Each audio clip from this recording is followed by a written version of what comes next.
Hello नमस्कार student. आज की क्लास में आपका स्वागत है। आज हम बात करेंगे जो अपना चैप्टर 3.3 प्रश्न वाला 3.3 के क्वेश्चन नंबर 3 और 4, ये दोनों क्वेश्चन आपके सामने हैं। तो आज सबसे पहले हम बात करते हैं अपने क्वेश्चन नंबर 3 की। और जो इससे पहले के क्वेश्चन है वो मैंने अपनी पीछे की क्लासों में करवाए हैं। अगर आपको क्लासें वो पीछे की क्लासों के क्वेश्चन समझने हैं तो आपको वो पीछे की क्लास देखनी पड़ेगी। लेकिन इस क्लास में, आज की क्लास में हम बात करेंगे क्वेश्चन नंबर 3 और 4। तो आपका ध्यान केवल यहाँ पे होना चाहिए और जो मैं बोल रहा हूँ उसको आपको सुनना है और ये क्वेश्चन आपको समझ में आ जाएगा। देखो क्वेश्चन नंबर 3 है वो क्या कह रहा है कि क्या एक चतुर्भुज ए बी सी डी समांतर चतुर्भुज हो सकता है। कि आपको एक चतुर्भुज दिया हुआ है ए बी सी डी, ठीक है। तो आपको यह बताना है कि चतुर्भुज हो सकता है या नहीं हो सकता। यदि, यानी कंडीशन दी हुई है, इन कंडीशन के आधार पर, इन शर्तों के आधार पर आपको बताना है कि अपना ए बी सी डी चतुर्भुज है वो समांतर होगा या नहीं। तो सबसे पहले इस क्वेश्चन का हल करेंगे हम। देखो किस प्रकार। सबसे पहले मैं एक कच्ची आकृति बना लेता हूं। ये मैंने एक चतुर्भुज बना लिया, ठीक है, कच्ची आकृति, जिसका नाम मैंने क्या दिया है, ए बी सी और डी, ठीक है। तो आपको 5 बातें याद होनी चाहिए वो समांतर चतुर्भुज की। वो बातें एक बार रिवीजन करा देता हूं मैं। क्या होती है कि सम्मुख भुजाएं बराबर होगी, यानी आमने सामने की भुजा क्या होगी, बराबर होगी। सम्मुख कोण क्या होंगे, बराबर होंगे। और सम्मुख भुजाएं समांतर होगी। और विकर्ण परस्पर क्या करेंगे, समद्विभाजित करेंगे, ठीक है। तो ये नियम। और आसन कोणों का, यानी जो जैसे कोण ये ए है और कोण डी है, तो इन दोनों कोणों का योग कितना होगा, 180 होगा, ठीक है। ध्यान रखना, ये बात आपको याद रहनी चाहिए। तो अब देखो ये शर्त, पहले ही कंडीशन देखो, पहली शर्त क्या बोल रहा है कि कोण डी प्लस कोण बी, कोण डी और कोण बी ये दोनों कितना हो, 180 डिग्री हो। कोण डी और कोण बी ये दोनों कितना हो भैया, 180 डिग्री हो। तो क्या ये बात सत्य है या असत्य? तो यह बात सत्य भी हो सकती है और असत्य भी हो सकती है, दोनों कंडीशन हो सकती है। तो इससे हमें कोई पता नहीं चलता कि ये अपना चतुर्भुज है जो समांतर है या नहीं। तो ये बात सही भी हो सकती है और गलत भी हो सकती है। समांतर चतुर्भुज में सम्मुख कोणों का योग कितना हो सकता है, पूरा पूरा 180 भी हो सकता है या 180 से ज्यादा भी हो सकता है, हमें कोई मालूम नहीं है। तो ये कंडीशन सत्य भी हो सकती है और असत्य भी हो सकती है, ठीक है। तो इस कंडीशन से तो हमें नहीं पता चला कि ये चतुर्भुज अपना समांतर है या नहीं। अब दूसरी कंडीशन देखो कि ए बी, ए और बी किसके बराबर है, डी और सी के बराबर है।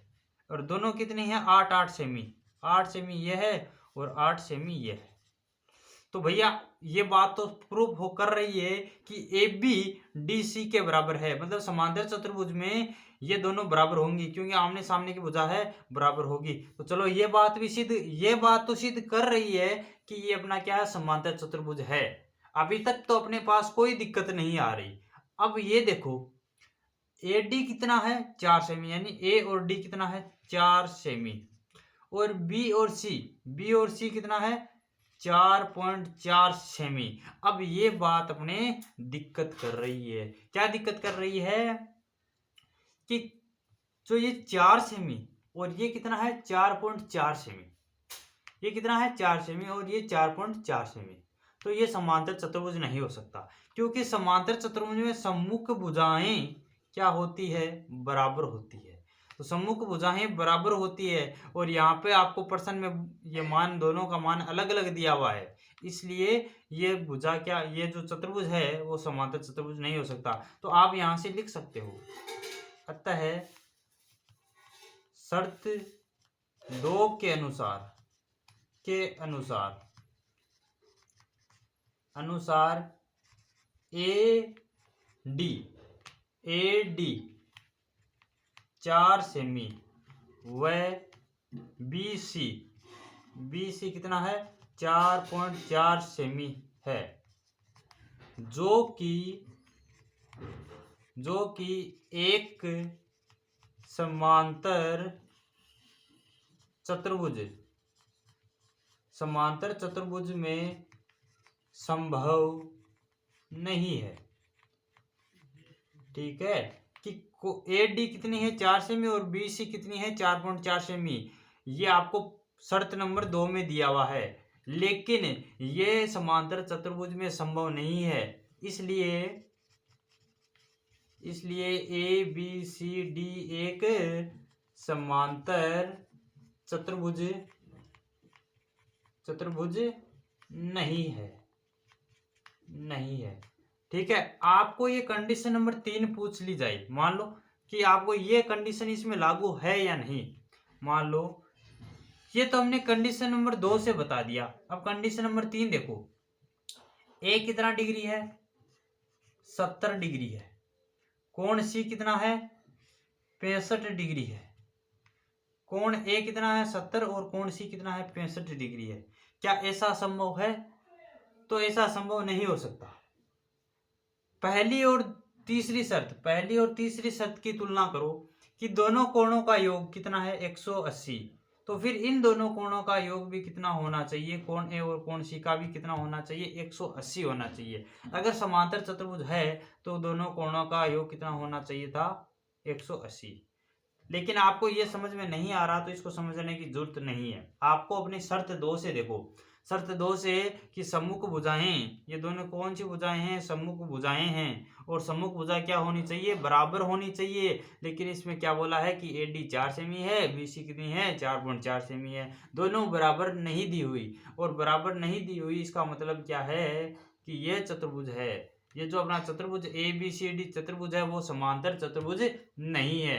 यहाँ पर अपना क्वेश्चन खत्म हो गया। तो इसका आंसर आप लिखोगे, अतः शर्त 2 के अनुसार ए डी 4 सेमी व बी सी 4.4 सेमी है, जो कि एक समांतर चतुर्भुज में संभव नहीं है।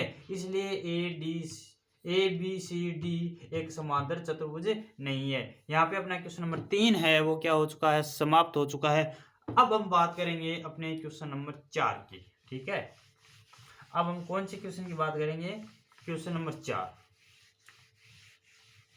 तो क्वेश्चन नंबर 4 क्या है वो देखो, क्वेश्चन नंबर 4 देखो और इसका हल, कि आपको एक ऐसा डायग्राम बनाना है, आपको एक ऐसी आकृति बनानी है कि एक चतुर्भुज की एक कच्ची आकृति खींचिए जो समांतर चतुर्भुज न हो परंतु जिसके दो सम्मुख कोण का मान बराबर हो। कि आपको एक आकृति खींचनी है, जैसे मैं एक आकृति खींच रहा हूँ, तो इसका आंसर किस प्रकार होगा, देखो ये मैंने आकृति खींची है।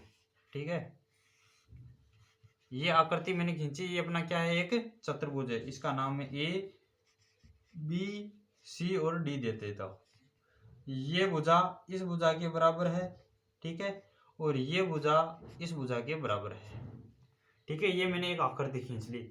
ये अपना क्या है, एक चतुर्भुज है जो समांतर चतुर्भुज न है, समांतर चतुर्भुज नहीं है। इसका मतलब अगर समांतर चतुर्भुज होता तो ए डी बी सी के बराबर होती, लेकिन इस डायग्राम में, इस आकृति में ये दोनों बराबर आपको दिखाई दे रही है, नहीं दिखाई दे रही। ठीक है, तो इससे यह तो सिद्ध हो गया कि ये समांतर चतुर्भुज नहीं है। लेकिन इसमें क्या बोला कि परंतु जिसके दो सम्मुख कोण बराबर हो, सम्मुख कोण, तो इसका जैसे डी का सम्मुख कोण क्या है, कोण बी, ये दोनों कोण बराबर है, कोण डी बराबर कोण सी है। ठीक है, इस आकृति में कोण डी और कोण सी मैंने बराबर मान लिया, तो अपने सम्मुख कोण बराबर हो गए, और ये दोनों भुजाएं क्या है, बराबर नहीं है। ये दोनों भुजाएं क्या है, बराबर नहीं है। ये दोनों आमने सामने की भुजा है और ये दोनों बराबर नहीं है, तो इससे बराबर नहीं है, इससे क्या साबित हो रहा है कि ये समांतर चतुर्भुज नहीं है। चतुर्भुज तो है लेकिन समांतर चतुर्भुज नहीं है। और परंतु इसके दो सम्मुख कोण बराबर हो, तो ये दोनों कोण क्या है, बराबर है। ये दोनों कोण क्या है, बराबर है। ठीक है, तो ये अपनी आकृति हो जाएगी, इसका आंसर ये हो जाएगा। और इस आकृति को हम क्या बोलते हैं, इसी आकृति को हम पतंग भी बोलते हैं, ध्यान रखना, पतंग भी वो बोलते हैं। तो आप साइड में ये भी लिख सकते हो कि अपनी कौन सी आकृति है, पतंग की आकृति है, या जो अपने आगे आएगा। ठीक है, ये जैसे जैसे अपने क्वेश्चन आगे सोल्व होंगे वैसे वैसे आपको पतंग आएगा, और इस पतंग के बारे में मैं बताऊंगा कि इसमें क्या क्या विशेषताएं होती है। लेकिन आपको ये डायग्राम देखना है, क्वेश्चन नंबर 4 में आपको ये डायग्राम बनाना है। ठीक है, इस प्रकार की कोई एक आकृति बनानी है जिसकी भुजाएं समान ना हो आमने सामने की, इसलिए वो समांतर चतुर्भुज नहीं है। और इसका दो कोण, कोई दो समूह कोण क्या होंगे, आमने सामने कोण बराबर कर देने हैं, तो कोण डी और कोण सी बराबर है। इस प्रकार अपना क्वेश्चन नंबर 4 का आंसर समाप्त हो चुका है। तो क्वेश्चन नंबर 3 और क्वेश्चन नंबर 4 आपको समझ में आया होगा। अगर आपको ये क्वेश्चन नंबर 3 और 4 समझ में आया है तो अपनी क्लास को एक लाइक कर देना, और इसी प्रकार अन्य क्लासेस देखना चाहते हो तो अपने चैनल को सब्सक्राइब कर लेना। फिर मिलते हैं अपने क्वेश्चन नंबर 5 के साथ, ठीक है।